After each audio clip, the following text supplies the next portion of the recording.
For more than 60 years, Brits have been sold the dream of a new paradise life in Australia.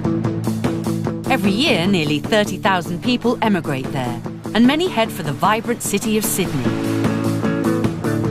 Attracted to the harbour lifestyle, the sunshine, and the 70 beaches up and down the coast. Chest against the glass, chest against the glass. We join Adam on the police front line in the Sydney suburbs. 6, 7, 8, 9. Thank you. As soon as he heard no points, he was a happy chappy. We'll meet Sarah, who's on a mission to rescue koalas. Just down here there's a sign and it tells you how many kangaroos and koalas have been killed this year. And raise your hands over your head and exhaling, come down. It's the end of an era for Jessie and Sarah as they swap their surfboards for a baby buggy. I just want to cuddle him all the time. I know you do. And we'll see a different life for Poms down under.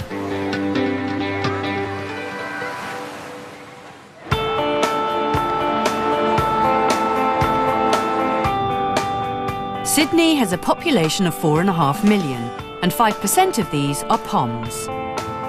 Most are drawn to the glamorous coastal areas of Bondi and Manly. But some opt to work in the outer suburbs, a world away from the beaches and Barbies of middle-class Sydney. Adam is 22 years old and originally from Stolmine in Lancashire. He emigrated with his family 6 years ago, and now he's a constable in the New South Wales Police. I've always wanted to be in the police force. My dad was in the police in England. He was in the police for 30 years. It was his life. He loves it. And yeah, he's a major influence in my decision to be a police officer.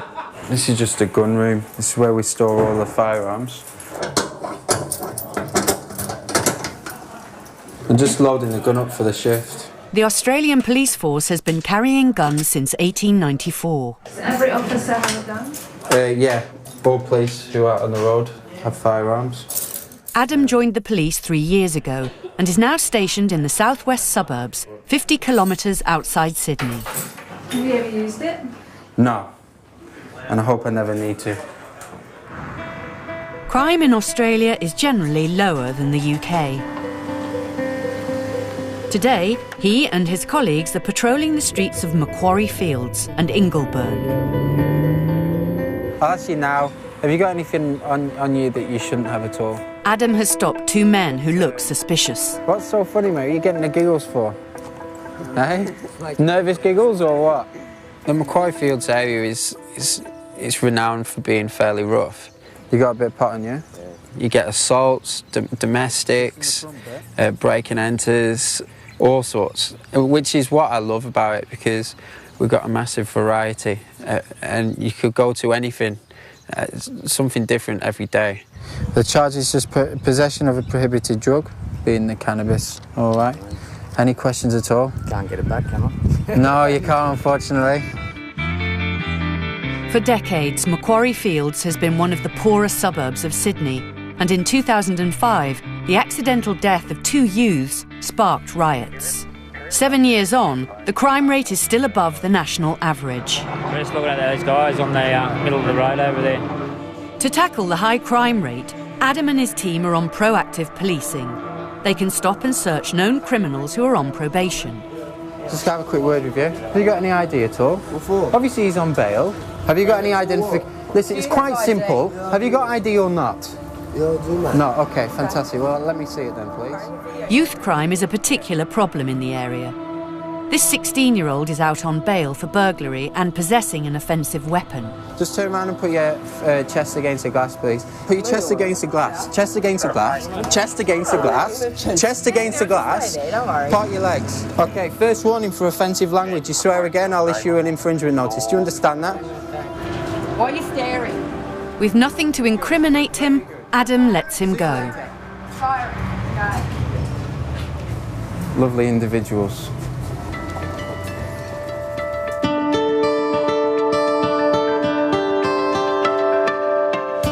By contrast, only an hour's drive up the coast, the northern suburb of Manly offers a very different Australian experience.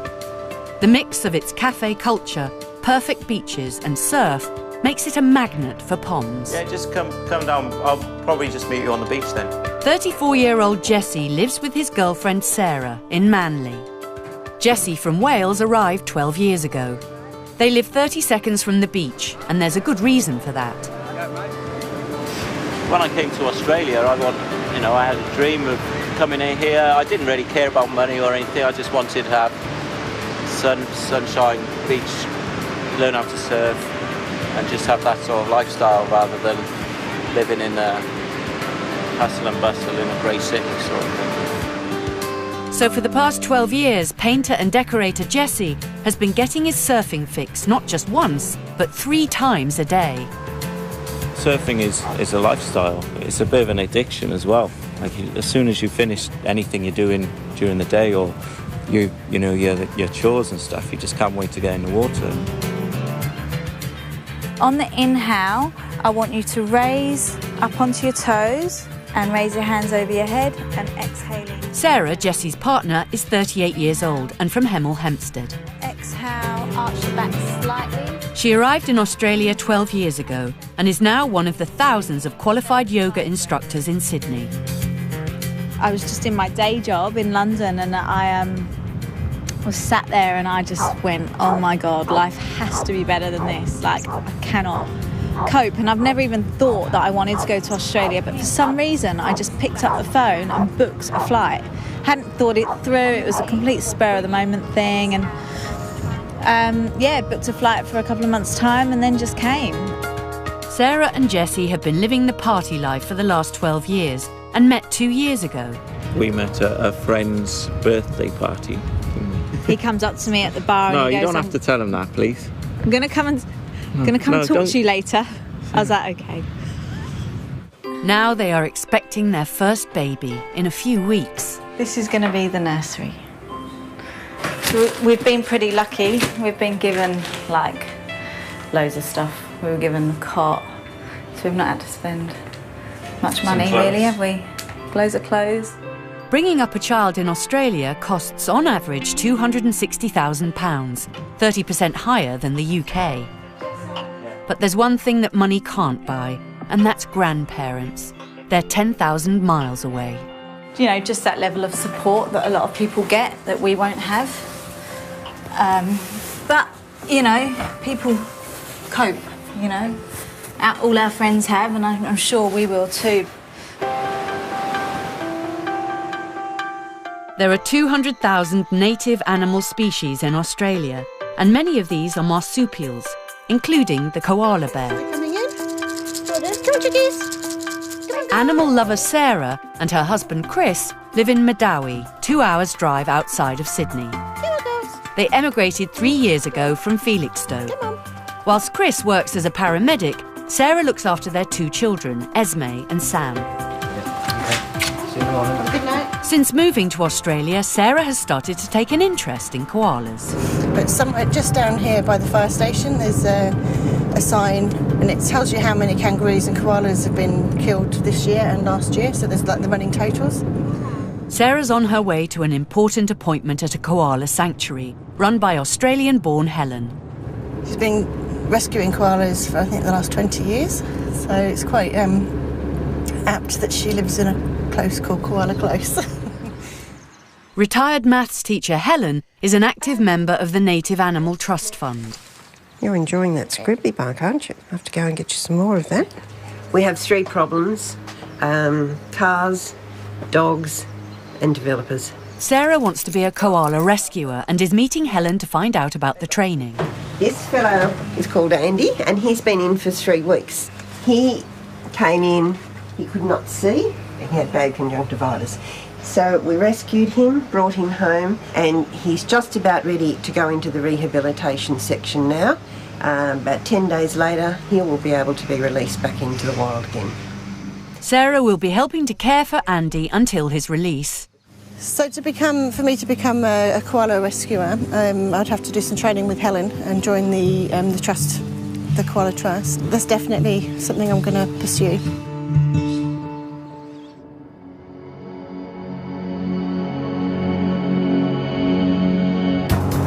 Morning, sir. Constable Bainbridge, Macquarie Fields, please. You've just been stopped for purpose random breath test today.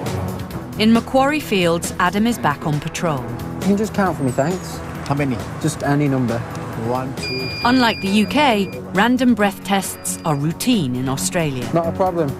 Enjoy your day. Nearly a third of all road traffic accidents in Australia are alcohol-related. There's every chance we'll find people, but a lot of people seem to drink the night before and then early morning decide to drive and believing that the alcohol will be out of the system.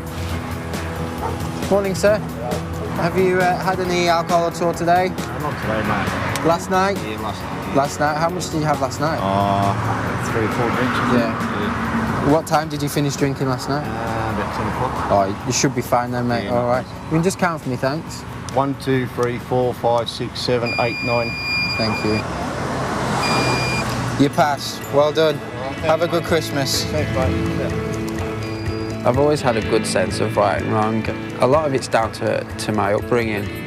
Obviously with my dad being a police officer and my mum being a nurse, and they did so well in bringing me up and teaching me such things as manners and things like that. His father Steve was an inspector for 30 years in the Lancashire Police Force. He now works for the New South Wales Police. I always see my dad as being the ultimate professional, and if I can aspire to be half the police officer that he was, then I wouldn't have done too bad. That's what I reckon anyway. Well, I mean, I've said this before, I got 2 inspectors, so you know, you always try and go on better than your father, so you know, I'm looking forward to the day when it's Chief Inspector Adam Bainbridge of the New South Wales Police. I don't know about that, but... For Brits moving to Sydney, living by the ocean might be the dream. Many head for Bondi for its young, hip vibe. But for those settling down, Manly is the laid-back alternative. It's a hot and sunny Sunday afternoon. Whilst most people are catching the surf,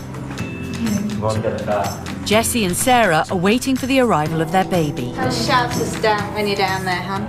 Sarah is past her due date and she's getting worried. Well, we're just going to the hospital to be induced today. He didn't want to come out on his own, so he's being helped out. Not the most ideal of circumstances, not what I wanted. How late is he? A week. So, I'm just nervous.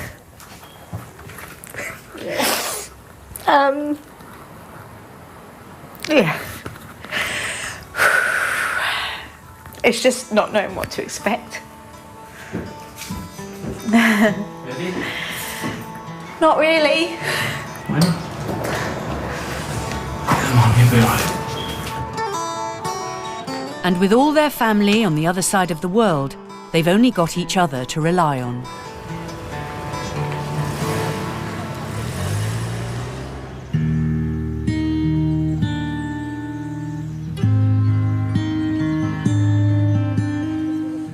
Sarah is visiting the koala sanctuary, where there's some sad news. Andy, the koala that Sarah and Helen have been caring for, has died. Koalas can live on average for 15 years, but many are dying early due to the effect of humans on their habitat.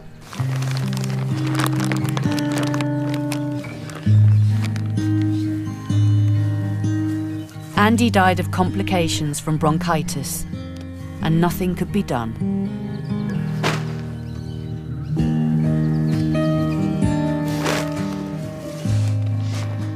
Never get used to this, Helen.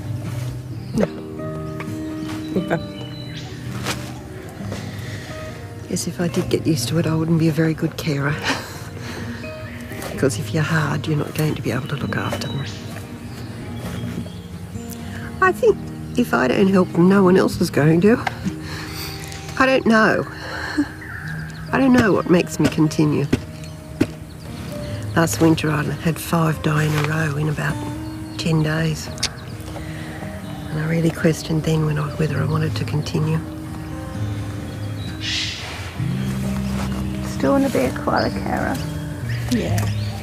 You can help them, can't you? You can help more than you lose. I suppose it's always the ones that are a success that make you keep going. Exactly. Whilst every koala can't be saved, others make it and are released back into the wild. Now we've got to find a suitable tree. Look, I was thinking that one there, mainly because it's got a low branch. You got Helen? No, just let her go. This is Mia. She's been cared for by Sarah and Helen Just let her go. and is now well enough to go back home. The reason I really like the thought of being able to care for koalas and things is because they're a native animal. Everybody loves koalas, and it's something that I would never have been able to do in England. Just to be able to touch a koala is a real experience. Even out in the bush, a koala release is something special. She's going up high, so, I mean, this is obviously where she comes from, must be. And she's pretty happy in there. She's going up high and she's going to find something to eat, so. They're such a sweet animal, but they're so endangered. More and more koalas are needing help. So I think that spurred me on to be able to help them. In Manly, a baby Pom has been born. There he is, the product. Jessie and Sarah are adjusting to parenthood with baby Cassidy. That's beautiful. Me. He was born after 7 hours of labour, weighing a healthy 7 pounds. I just want to touch him, cuddle him all the time. I know you do. Don't you? As Sarah and Jessie are Aussie citizens, Cassidy will automatically have dual nationality. Jessie's already back at work. He's been a painter and decorator for the last 10 years. I'd rather do this than sit in an office. Not very stressful. I love my life outside work, so if I finish this 5 or 6 every day, I don't think I'd like it so much.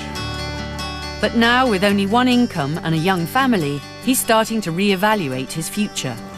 Long-term plan is, within the next couple of years, go off on my own and start my own business, and then I don't really want to work for someone all my life. I want to be my own boss. So. As Jessie and Sarah start to enjoy parenthood in Manly, I can't believe how much he's I know, grown. he's getting big, isn't he? He is. they realise their 2-bedroom flat won't be big enough for them in the long term. What I'd like is that we had a place out of Manly, just a bit quieter, not too far from the beach, but we might have to sacrifice, to have a place with a garden. And that would mean moving it away from the beach a little bit, maybe 10 minutes drive or something. That's the plan anyway. But old habits die hard, and Jessie manages to sneak in a cheeky surf before the nappy changing shift begins. Adam's on his final shift of the week and is back patrolling the streets of Macquarie Fields. He's pulled over a car that has a number of defects. Who owns the vehicle? Mate, you've got a New South Wales driving licence. Yes. So I'm presuming that you have a normal understanding of English. Okay. For many migrants living in Australia, English is not their first language. This driver is from Iraq. Okay, I'm not going to give you a fine today. Okay, so you're very lucky in that regard. Okay, but the defect notice means that you have to get your problems with your car fixed. Okay, you've got your indicator, your brake light, and your mirror. Okay. Like in the UK, a defect notice means the man has to get his car repaired for it to be legally roadworthy. He's have a 12 point or? No points. No points. It's just a defect. Full license, full point, no any problem. Yeah. 2 years, no any. So you're very lucky today. Very lucky. Thank you. It's because I'm a good bloke. Thank you. All right. Thank you. There you go. Have a good day. Yeah. Merry Christmas. Thank you. I'm sorry for that. I'm sorry, man. As soon as he heard no points, he was a happy chappy.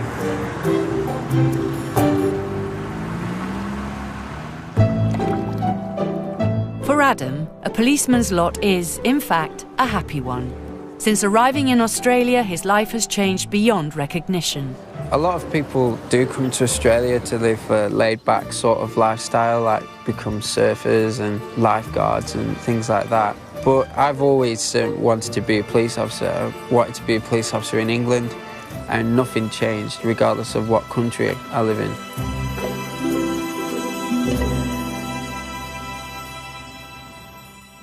Next time, we'll go on patrol with Bondi Beach lifeguard John. You do grab someone as they're going underwater and you think, phew, that was very close. And we'll meet young British family Lily, Simon and Layla as they experience their first Aussie Christmas. What do you think the weather is like here? Boiling hot! And we'll catch up with Londoner Marilyn. See you later. As she awaits a very special visitor. I'm really nervous. Yeah. Silly, isn't it?